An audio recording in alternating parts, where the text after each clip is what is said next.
Well, without any further ado, I would like to introduce our first speaker tonight. He is also a radio show host, and I'll let him give you the details on that. And so here you have it, Mr. Jack Otto.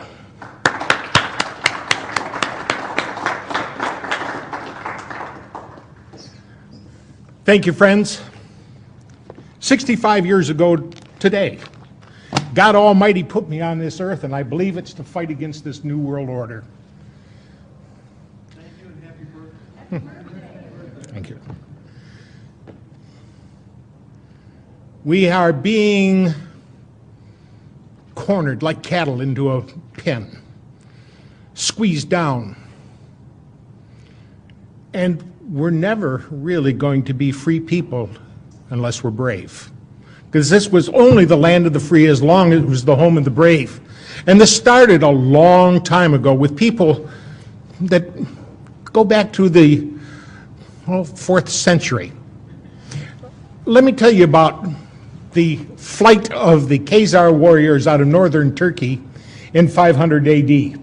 They were a despicable bunch. You could go to the king of the Khazars and rent an army from him, an army of 40 or 50,000 men. But it didn't matter what kind of a deal you struck with their monarch. He wasn't called a king, he was called a shagan. Once the battle was done, they rape and pillage. Doesn't matter what kind of agreement you had with the king. That's the way it ended up. And so as a consequence, people in the area garnered a great deal of animosity for these Khazar warriors. And in 500 AD, they were driven out, and as they came down south out of Turkey, some fled to the west into Romania and Hungary and became the Gypsies. The rest followed their monarch, the Chagan, up into the steppes of Russia and north of there to the Caucasus Mountains. And as they settled in there, they quite easily enslaved the relatively peaceful agrarian Slavic folks that were indigenous to the area. Then they came under pressure to take sides in a growing contention around them. Coming down from the north was Eastern Orthodox Christianity, and coming up from the south was Islam. And they knew that if they succumbed to pressure from either of those to join their organization and embrace their philosophy, it would surely offend the other. And so what they did was a politically expedient maneuver. He called in all the religious leaders of the area, and he got their input, and after the input, he announced, for me and my people, and we're talking about 20 million people and about 4,000 nobility, for me and my people, we choose to become Jews. Now, this was not a heartfelt conversion. This was not something that was deep in their breast that they felt they needed to make a conversion because they thought that was the proper way to serve the Creator. This was something that was done as a political expediency. And in the course of studying about their new religion, and you do have to study it even if you're only going to charade, it is absolutely necessary to study about it so that you can fake it. And in the course of doing so, they came across a character with whom they could truly identify. It was Lucifer, the morning light, that fell from grace and became Satan, the adversary. And they formed an inner circle within Judaism dedicated to the forces of evil. Let's define terms. What is a Jew? If you look back in your Old Testament, your Bible, there was 12 Hebrew tribes. The 10 northern tribes are called the house of Israel. The 2 southern tribes were called Benjamin and Judah. More properly pronounced Judah, because we didn't get the harder sound to the J until about 200 years ago. So this is what I would call real Jews, people from the tribe of Judah. And when we start talking about the New World Order, we are not talking about these people at all. We're talking about these Khazar warriors that only pretended to embrace Judaism. And so today, we find that about 92% of the people who claim to be Jews really aren't. They don't have a drop of Semitic blood in their veins. They are Khazar warriors with a new bent on life and a goal to conquer, to rape, and to pillage. And that philosophy has come down over time, and we see how effectively they have implemented it throughout history. Now, when they pretended to embrace Judaism, they drew upon the real Jews for some education, and they used the Hebrew alphabet as phonics to codify their Khazar language. And so now we look at that language called Yiddish or Jiddish and find that it is not Hebrew. It only appears to be. Now these people have run into some trouble over time. In 965 AD, they were overrun by the Varganians, which was Swedish-ruled Slavic people. Varganian is the Russian word for Vikings. And they were militarily defeated, which curbed their expansionist philosophy for some time. And then in 1140, they were literally overrun by the Mongols for Kublai Khan and Genghis Khan. And they were driven down into Eastern Europe. Their monarch, the king, or Chagan as he was called, fled to Spain and Portugal. Now, because these folks were a darker skinned people with black hair and brown eyes, it was easier for them to fit in with the folks of Spain and Portugal and Italy and Sicily than they could other places where they stood out and looked markedly different. And they took a great deal of control, especially in Spain and Portugal, so much so that they were discovered in conspiracy because they worked together to get themselves, one of them, into a position of authority where that person can work in tandem with others to get more of their people in authority and positions of power, and working it up to where they're running the show and milking everybody else. After they fled down into Europe, there was one of them, a guy by the name of Meyer Amschel Bauerberg, who decided to enter into clandestine world government. Meyer Amschel Bauerberg used the symbol outside of his father's silversmith shop, a large red shield, as inspiration for an alias. And he went by the name of Rothschild. That's German language for red shield. Now, Rothschild was born in 1743, and when he was in his late 20s, he formulated a financial enterprise with 12 other entrepreneurs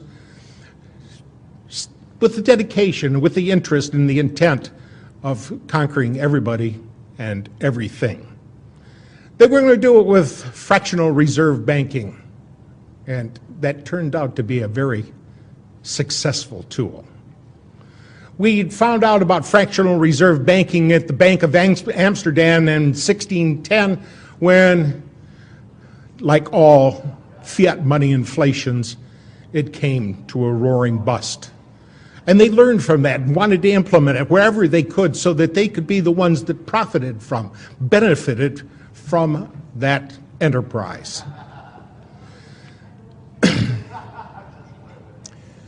Now, Meyer Amschel Bauerberg had 5 sons, and he took these 5 sons, and as they became of age, he sent them to foreign countries to operate not an independent banking system, but one in conjunction with the rest of their people.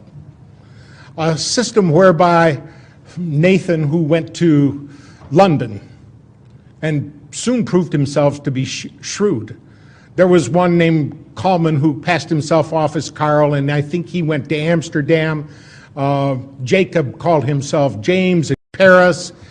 And we find that throughout the world, in 5 big locations, they had banking institutions that had a very clever idea. And if these people weren't so evil, it would have been easier to admire what they did. But they had a system whereby you could go to one of the banks in one country and deposit gold with them and get a receipt for it. And then go to the foreign country where they had another office, take that receipt, and get your gold. And you didn't run the risk of losing your gold on the high seas, either to wind or to pirates or anything else. So in a way, it was kind of a clever scheme. However, these people were despicably evil, and their intent to make money was to not just put themselves for their head, but to hold others back. Now, Meyer Amschel Bauerberg lived to be, he lived from 1743 to the year 1812, and that's why we got that 1812 overture, was to honor him. His associates respected him and wanted to salute his passing. Meyer Amschel Bauerberg changed his name to Rothschild, and he also dropped the Bauerberg suffix and called himself Bauer, closer to home, where he lived there at 148 Judenstrassen in Frankfurt, Germany. They later moved down to 148 Judenstrassen, and it was from there that he was able to do much of his chicanery. And he got in league with a guy, William the Ninth of Hesse-Kassel. Now, if you remember about the Hessian warriors were something that were warrior slaves that was purchased by the King of England from this Landgrave of Hesse-Kassel. They were purchased for the price of $12,000, and much of that money was earned by just capturing these people through actual out-and-out brigand slavery and holding them until they could be sent to the king, and which they were told, don't ever let those colonists get a hold of you. They will skin you alive. Well, when the Hessian soldiers got captured by one of us, and one of our forefathers, they started crying, oh, please don't skin me. And they said, well, skin you? We're not going to do that. Then they realized they had been lied to. Many of them came over and joined the revolutionary forces of the Americans, and a lot of them escaped out to the west and melded in and became what we might call squatters out there in the wide open west, like the rest of us did. Now, they did a pretty good job of interfacing with the Native Americans out there, and were able to garner some respect for them. So it was among these same people that brought about so much of the war that we see in front of us throughout history. It was fomented primarily for profits, and to scare us into believing that the only way that we could circumvent this war, to get this behind us, is if we were to form a league or United Nations. Now, the first attempt was when they had their man Napoleon. Now, Napoleon was the Emperor of France, but he came from Corsica, and it was shortly after Corsica was brought into the French Empire that he was given the nod to become the emperor and to engage his war. Now, this was shortly after that French Revolution. You know, I'm going to go back and take a step back here and talk about that French Revolution for a moment. See, it was shortly after a man named Adam Weishaupt, in May 1st of 1776, formulated an organization called the Illuminati. This was done on behalf of Baron Rothschild, and it was for the express purpose of fomenting their plans and executing their goals for conquest. Now, Adam Weishaupt encapsulated a game plan to bring about this world government, and in this game plan he had it mentioned in there that they were to take France in the year 1789. Now, these plans were formulated into writing and translated by one of the Ingolstadt University professors, one of Professor Weishaupt's cohorts, a guy by the name of Xavier von Zweck.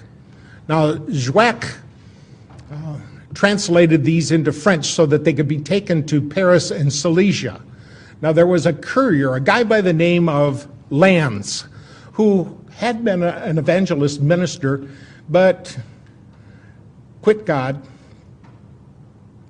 and decided to become an Illuminati agent and a courier, and he was taking these materials by horseback through Bavaria. In a place called Regensburg, he was struck by lightning, and it killed both him and his horse. And people found this man, this dead man, and his horse with documents in the pouch, and these documents were passed up the chain of command to the Elector of Bavaria, who got to wondering, is there really a game plan out here to conquer the whole world? So he staged simultaneous raids on Rothschild's associates, primarily on Weishaupt's associates, and found a great deal of corroborating evidence, enough to convince him that there truly was a game plan out there to take the whole world. And there were 6 points to their game plan. They wanted the abolition of all religion, the abolition of property rights, of inheritance, and the worst one was down at the bottom of the list, the abrogation of the family. Now, we can see how that was implemented in Red China.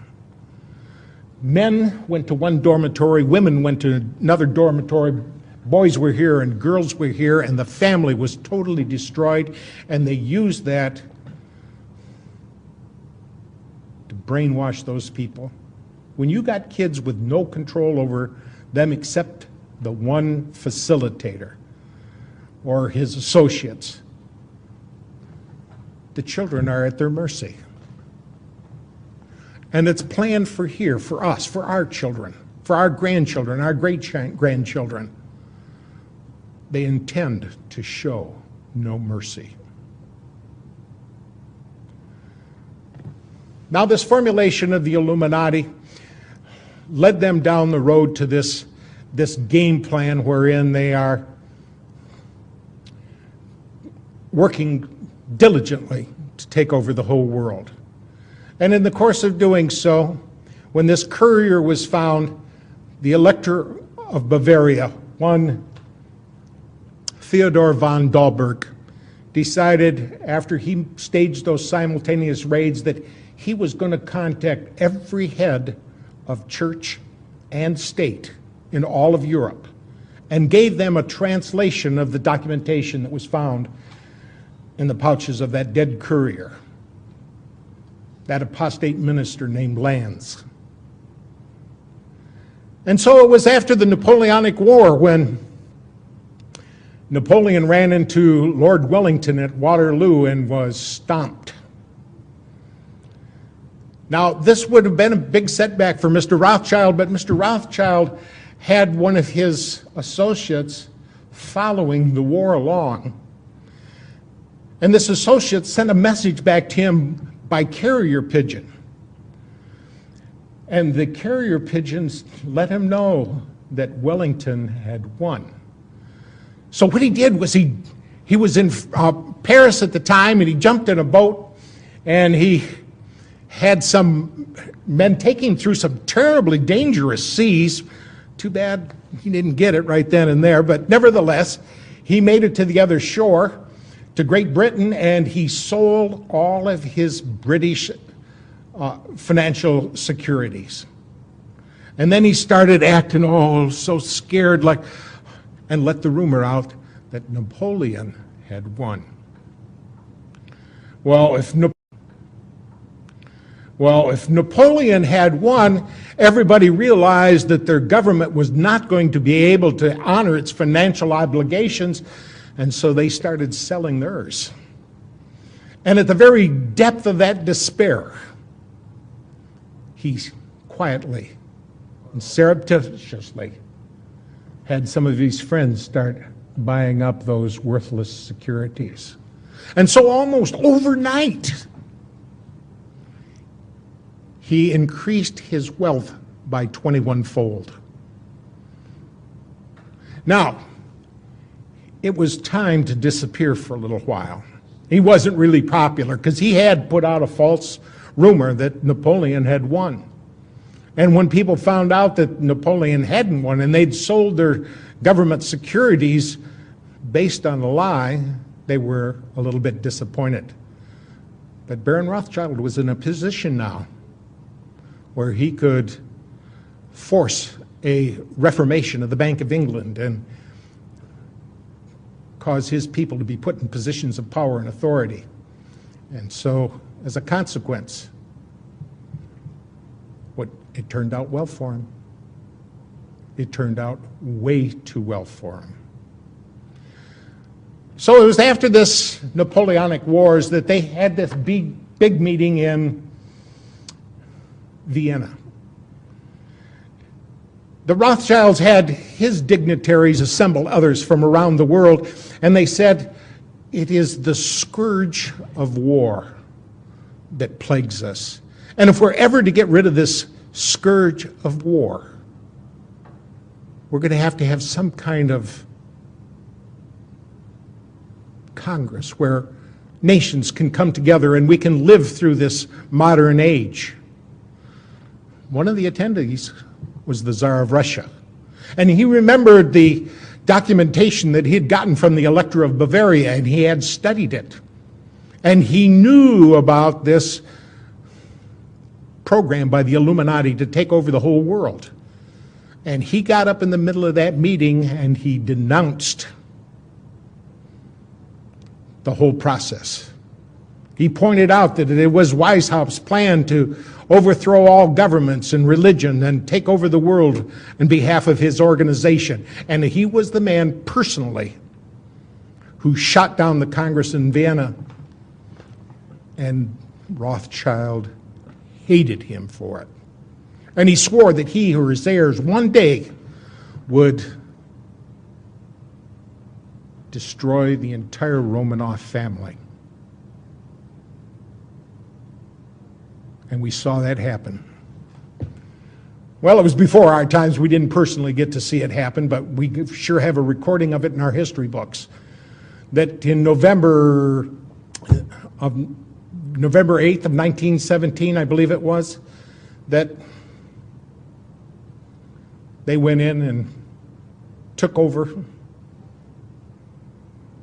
killed the entire Romanov family, the Tsar and all his children.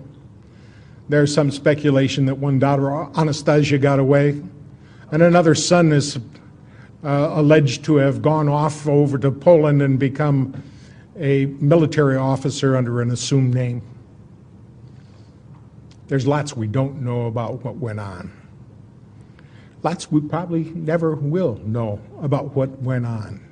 Because everything has been based on deceit and lies, and we find ourselves boxed into corners based on these untruths.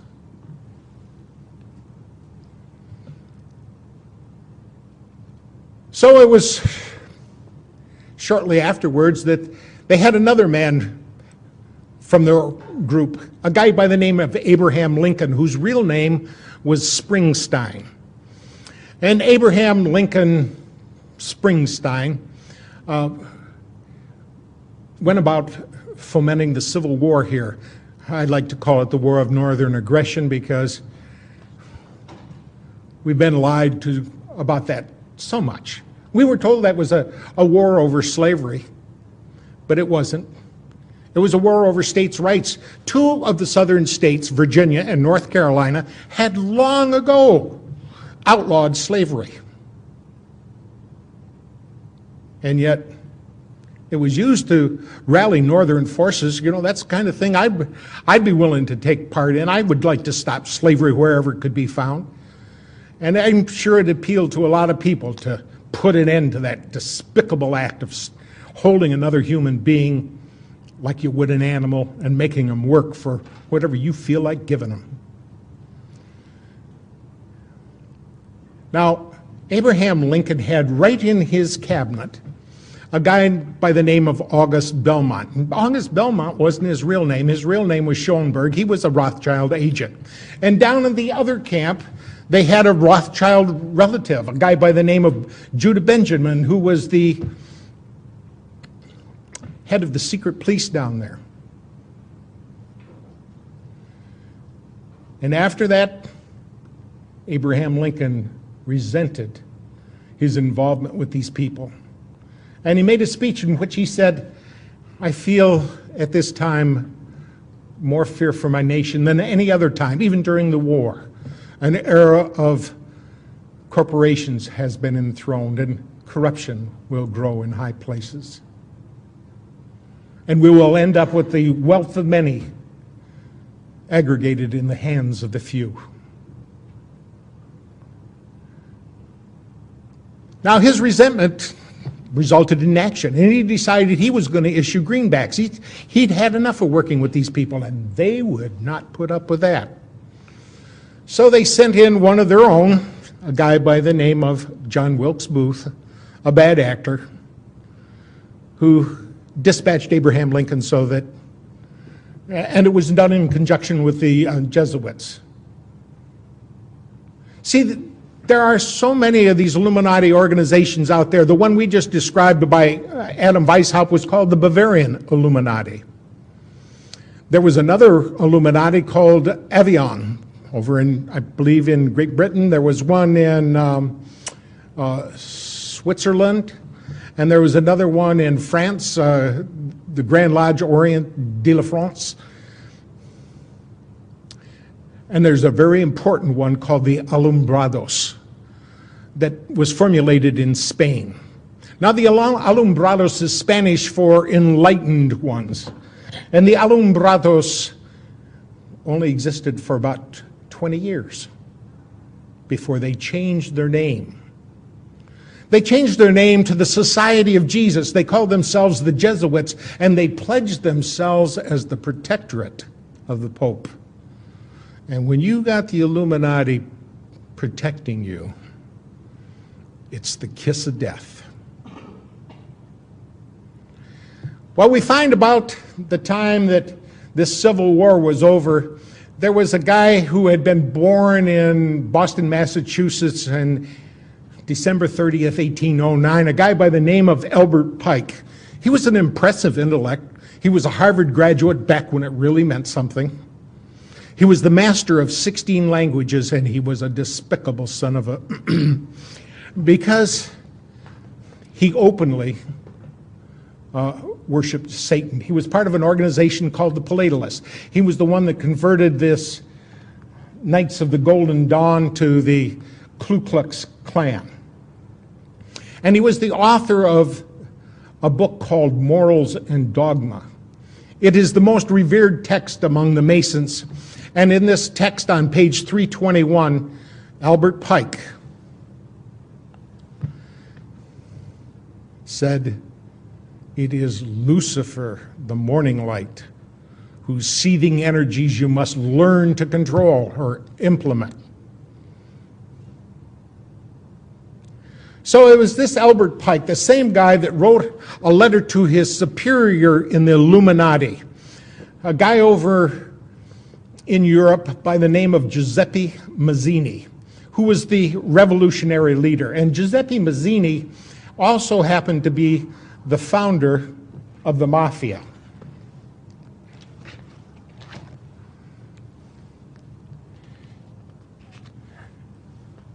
This letter that he wrote to Giuseppe Mazzini on August 15 of 1871, outlined 3 world wars.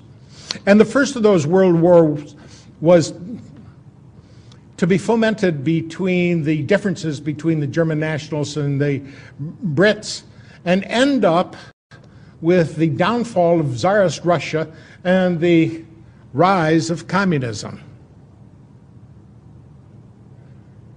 Any of us who studied any history at all knows that's exactly how World War I took place. Then World War II was fomented between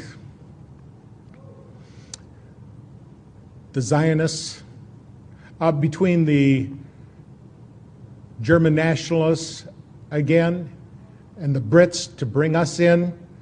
And in World War II,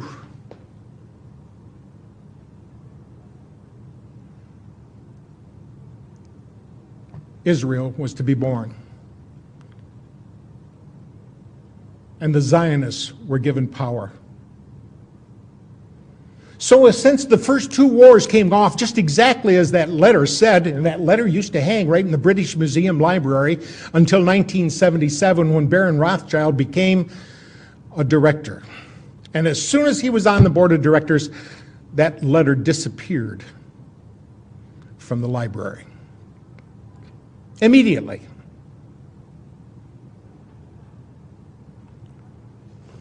But since that letter so clearly delineated the first 2 world wars, I think we have to look at it seriously and take it to heart when it says in there so clearly that the Third World War will be fomented between the Zionists and Islam. Does anybody see that materializing today? Every place we look, we can see it happening. And we can see that the power they have here in this country to run things and to pull the nastiest little scams, and America believes it. Because they don't realize who it is that owns the newspapers. They don't realize who it is that owns the television. And sometimes they don't care. As long as there's going to be football on the Monday night and I got beer at hand, that's all that counts. Well, at least for a lot of people. And I think once they find that they have let their children and their grandchildren slip into tyranny, they may regret it. But regrets never come at the beginning, they always come at the end.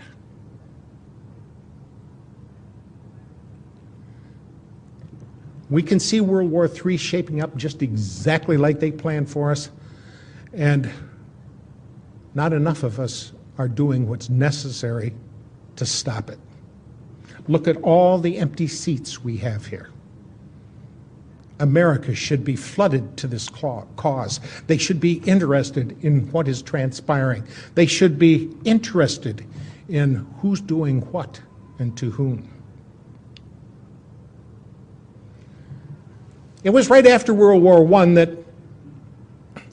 J.P. Morgan was given the job of gaining control of the newspapers. They knew they must be able to control human thought with input. And if you can realize that the human mind is a whole lot like a computer, the old garbage in, garbage out effect takes place. If you can control what people hear and see, then you can pretty much control what they think. And they were able to utilize newspapers and now radio and television for just exactly that purpose. Now, there were 78 newspapers, major ones, that they really needed to get control of, but J.P. Morgan thought if they got 25 of them, that would be enough to control things, but it wasn't. They realized soon afterwards that they had to get all of those newspapers under their control, and we got the likes of guys like David Rockefeller, who announced that he wanted to thank the people of the Washington Post and the New York Times for respecting their pledges of discretion at the CFR and Bilderberger meetings. And he said if it wasn't for their discretion, it would not have been possible to prepare the world for a new world order. Oh, we heard George Bush say that a lot, didn't we? George Bush Sr. He was always talking about new world order. When he went into Iraq, he said, this is much more than about one small country. This is about a big idea, about a new world order.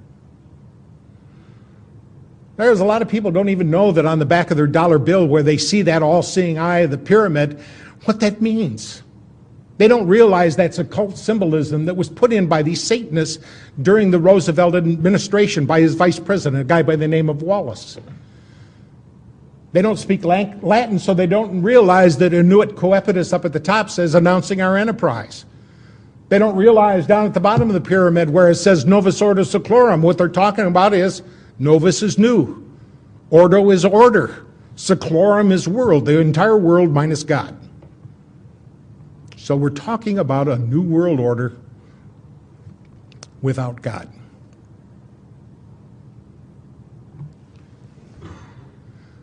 We have little time left. So much of what they've done has been implemented, and we can see that they were able to do a lot of this through fractional reserve banking. That was accomplished several times. We had central banks here in America, even when they weren't supposed to be, when the people were against them.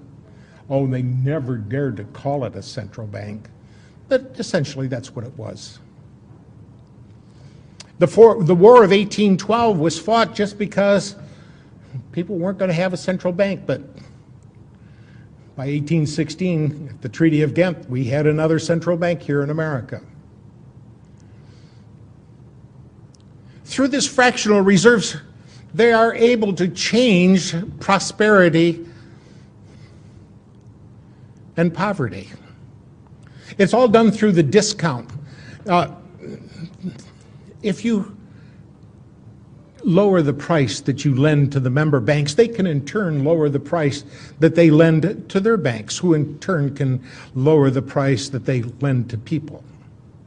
And if it's low enough, people are going to go out there and borrow money and use it and get themselves trapped, not realizing how badly they are pinned in. Because all it takes is a little change on that lever and they start taking money out of the system. And when they take the money out of the system, it becomes sluggish. Just like you, if somebody took 1/3 of the blood out of your body, it would affect you. Well, that's what happened here. They told us that the Great Depression was brought on by people who were investing in the stock market on a shoestring. And because they had only 10% down, they had great marginal swings caused by the leverage of that debt. But the real truth of the matter is, the thing that really brought it down was they removed 1/3 of the money from circulation. So with that lever, they can move things up and down, and as goes up, people run out, oh, prosperity is here, let me jump in on the bandwagon and get my fair share, and about the time they do, about the time they think they're leveraged up and ready to roll, so they're going to make some money with their new business, all they got to do is lever it back down. And then they go in and collect through forfeiture. Do you know how many homes are being scooped up by the banks right now? I think it's so close to the end time game here, that some of these smaller bankers are going to find out that they're getting pinched in this thing too. See, it's only the fattest of the fat cats that they really intend to have survive and prosper. They're trying to wipe out the whole middle class. I don't feel like I'm middle class anymore. I feel like I have been reduced to the impoverished. Life is not the same as it used to be. We just do not have the same kind of prosperity that we once had. And if they can have their way, and I see no reason why people in authority with as much power and leverage as they've got, it's going to be difficult to stop them from having their way. We're all going to be reduced to abject penury. Life where you won't have two nickels to rub together. You may have a whole pocket full of $1-million bills to rub together, but they won't buy anything. Now, after World War I, they had this big conference in which they brought together all the people involved in the war to have a settlement and a signing of the armistice with Germany. On one side of the table was Paul Warburg. On the other side of the table was his brother Max Warburg. In total, there were 117 of these false Jews, as I prefer to call them. And we would not know about this except one of the guys there, a guy by the name of Benjamin Friedman, who was the bagman for Henry Morgenthau Sr. He became a Christian, and he decided he could not live with the secrets that he held, and he started talking about what had transpired, what the real game plan was, who was involved in it, and what their plans were for our future. An unseemly plan for our future. Much of that was done with these, what you call false flag operations. A false flag operation is where you go in and pretend to be somebody else, do something wrong, so that the people that you attack think, hey, it was those people that did it to me, when it really wasn't those people that did it to you. We find that a whole lot of that is done by these false Jews. For example, the Lusitania was sunk to start World War I. Now, Germany had taken out advertisements in the New York newspapers and said very specifically that they were carrying munitions aboard that Lusitania. Don't go on it. Well, while they were doing that, they ended up sending off some of that ships and with 128 American passengers aboard it. And it wasn't Germany, it was Great Britain that sunk that ship to suck us into that war.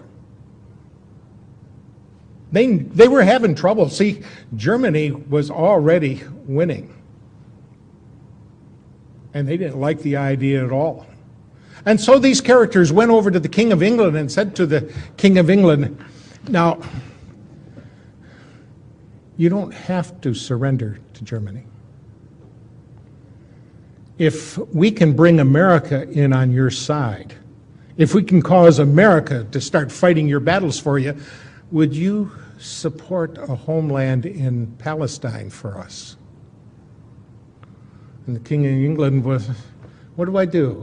Do I surrender, or do I agree to let somebody else have that home? Oh, yeah, we'll support that.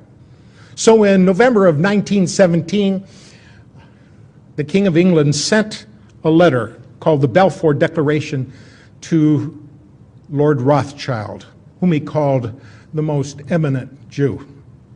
I think he should have called him the most eminent false Jew, because the real Jewish people have absolutely nothing to do with this New World Order, this aggrandizement of power and the passion to dominate others. This is all among these Khazar warriors that only pretended to embrace Judaism in 741 AD.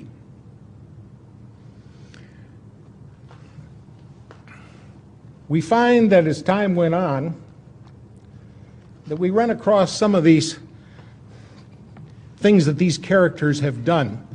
And it was in May of 1919 at Dusseldorf, Germany, that the Allied forces obtained a copy of the Communists' Rules of Revolution. Now, you got to remember that communism was their front, too. When we find out the names of some of these characters, you realize, yes, this web is more intertangled than what you might realize. And we find that some of the characters, like Karl Marx, his real name was Kissel Moses Mordecai Levy. Karl Marx was just an assumed name. And he worked with people over there like Lenin, whose real name was Ulanov, and the commissar of the Red Army and Navy, called Leon Trotsky. His real name was Lev Davidovich Bronstein. And when you find out how all these people have been pulling together to foment so many of these things going on here, you should be forewarned. Because this is not just accidental history. This is conspiracy. People working together to do wrong. And by definition, a conspiracy is just two or more people planning in secret to do something wrong. And by that definition, there must be thousands, millions, maybe even billions of conspiracies going on all the time. But you mentioned something about what's going on. Oh, that's one of them conspiracy nuts. We've all been vilified by that label. Conspiracy nut is kind of like anti-Semite. It's just a buzzword to say, they're onto us. They know who we are. They know what we're up to.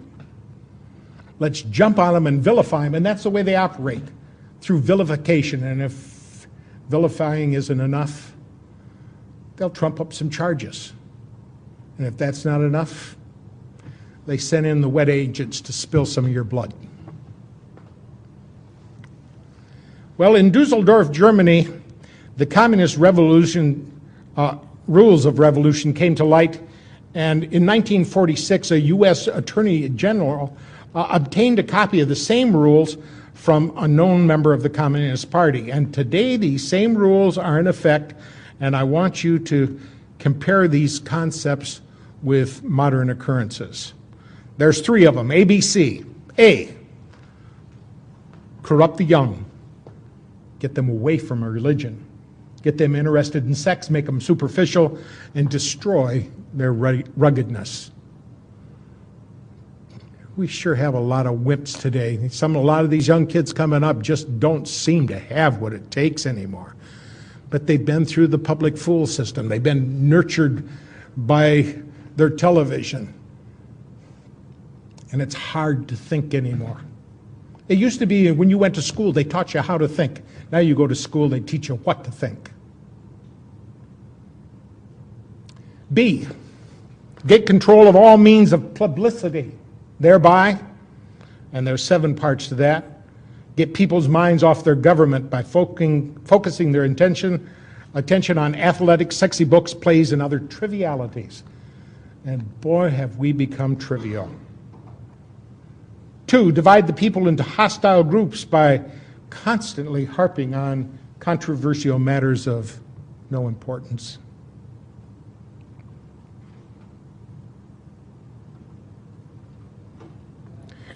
Number 3, destroy the people's faith in their natural leaders by holding the latter up to contempt, ridicule, and disgrace.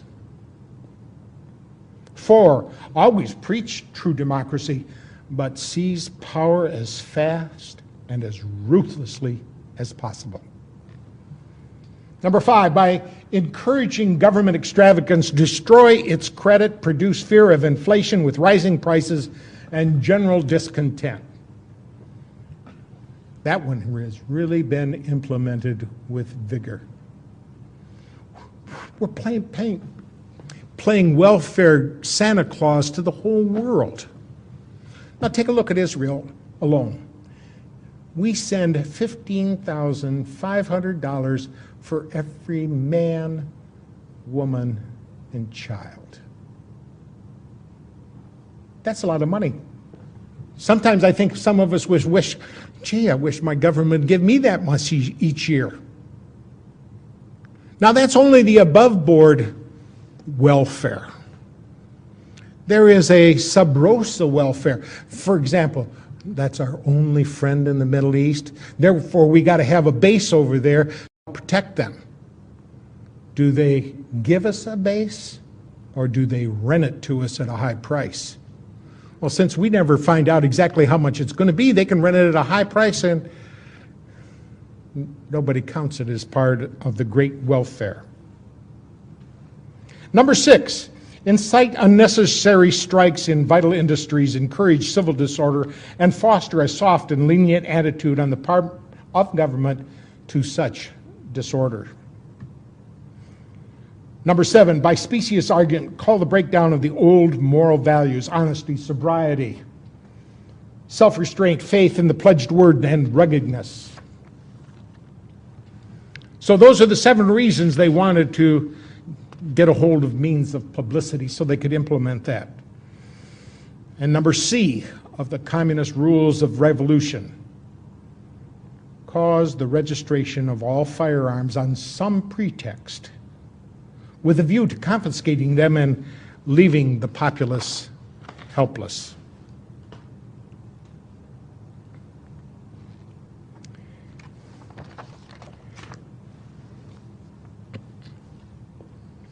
So many of these false flag operations have gotten us into big trouble. We know now that ship, I think it was the Maine, that was sunk down there in Cuba. We were told it's because the Spanish had mined the harbor, but we now know that the explosion took place inside the ship. It was all the excuse they needed to go attack and wage war against Spain. We see so many of those false flag operations. World War II, it was Pearl Harbor. It wasn't a false flag operation, but it was sure close to it. It was pretending like we're just innocent people standing here when 6 months before Pearl Harbor, our government froze all Japanese money in banks. Any way you look at it, that's theft. 3 weeks before Pearl Harbor, our government gave him a 100% oil embargo. Do you remember back in the 70s when we got a 10% oil embargo from the Arabs, and the lines at the gas pumps were long and we suffered under that? That was a 10% oil embargo.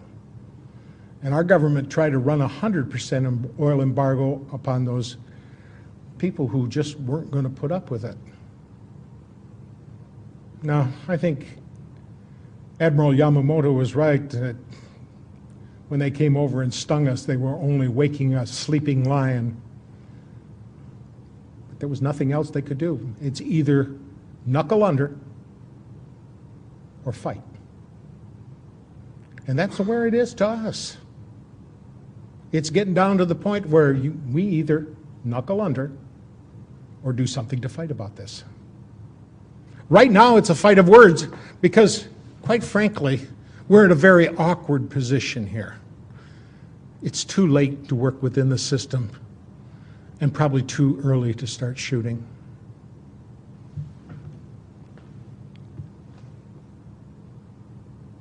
And I think there's a whole lot of us here in America that really and truly are gutless.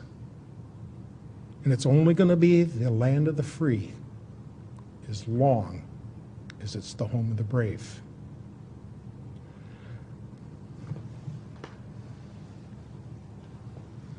Well, we can see that after World War II, Franklin Delano Roosevelt, whose real name was Rosenfeld, hooked up with his good buddy over in the Soviet Union, a guy by the name of Joseph Stalin.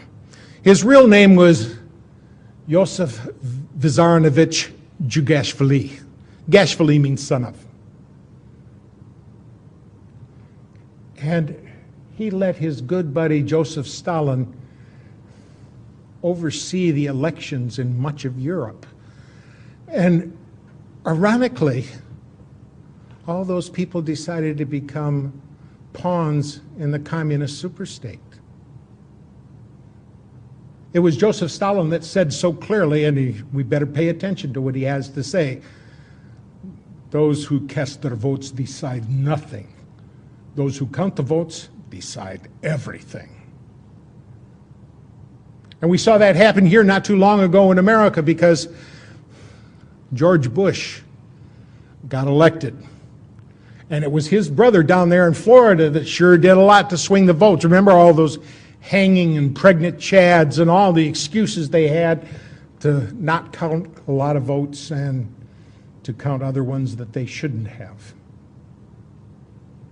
And that reared its ugly head here again in 2004 because down in Ohio, the people who were in charge of the election commission said to the people who were bringing in the voting machines, all right, open up your voting machines before the polls start here, because I want to see ahead of time that all the registries are set to zero, that there are no names inside. And they said, oh no, you can't look inside these machines. It's for security. It's for the sanctity of the vote. We must not let anybody look in the machines.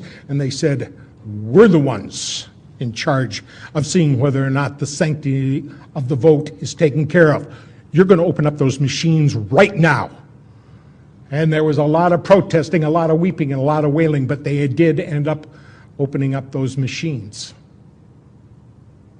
Every machine had 300 to 400 votes for Bush on it already.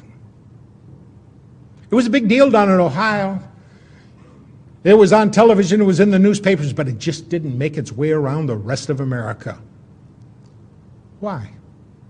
Who owns the newspapers? Who owns the television? Who owns the radio? The same people that own the voting machines. There's only 4 companies here in America that own voting machines, and every one of them are mafia affiliates. Now these television stations, ABC, NBC, CBS, and all the rest of them that have any influence and any power whatsoever, got together and formed a new corporation.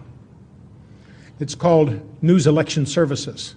And they're the ones that feed information into the news election services about what's transpiring in the election and getting information back out of it. And so they have control. And it matters not who we vote for. What really counts is who does the television and the newspaper announce to be the victor. It's important because at stake is not only our freedom, but if we don't have freedom, we don't pass it on to our children. And if they don't have it, they don't pass it on to our grandchildren. And it's important to me for subsequent generations to enjoy the treasures, the pearls, the gems of liberty. Liberty is that notion where you got a right to make a choice. You decide what's good for your life. But somehow we've got to the point where you have to get a license for everything.